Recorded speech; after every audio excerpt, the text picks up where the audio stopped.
Aujourd'hui, nous allons parler des croyances limitantes.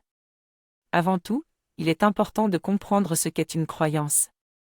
C'est un sentiment de certitude quant à la signification de quelque chose. Les croyances font partie intégrante de notre vie. Elles nous permettent d'avancer sur notre chemin et d'atteindre nos objectifs avec succès. Cependant, il y a les croyances limitantes, qui nous bloquent et nous empêchent d'atteindre nos buts et rêves.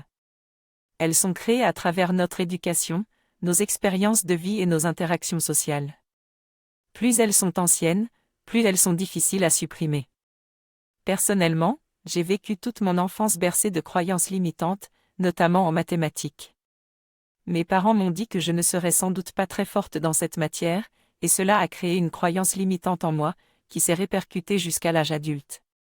Cependant, j'ai décidé de reconditionner mon cerveau et d'effacer cette croyance de mon subconscient en révisant de façon intensive, jusqu'à ce que les mathématiques deviennent ma matière préférée.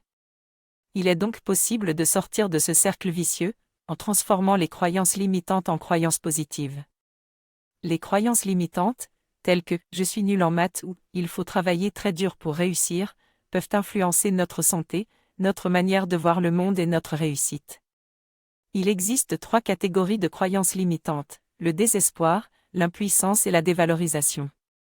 Pour identifier les croyances limitantes, je peux analyser mon self-talk et mes réactions face à des situations, ainsi que remarquer des schémas répétitifs dans ma vie. Pour supprimer ces croyances, je peux suivre 8 étapes, dont trouver un exemple qui en prouve la fausseté, noter comment elle m'a bloqué dans le passé, et imaginer comment ma vie changerait si je ne la croyais plus. Je peux expérimenter ma vie en mettant ma croyance limitante en stand-by durant une semaine. Je vais prendre un petit bout de papier et y écrire mes croyances limitantes, le plier et le cacher dans un coin de chez moi. Pendant une semaine, je vais agir comme si ces croyances n'existaient pas et noter 3 actions que je n'aurais pas faites si ces croyances étaient encore présentes dans ma vie. Après une semaine, je passerai à l'étape 7 pour passer en revue les progrès et les changements dans ma vie.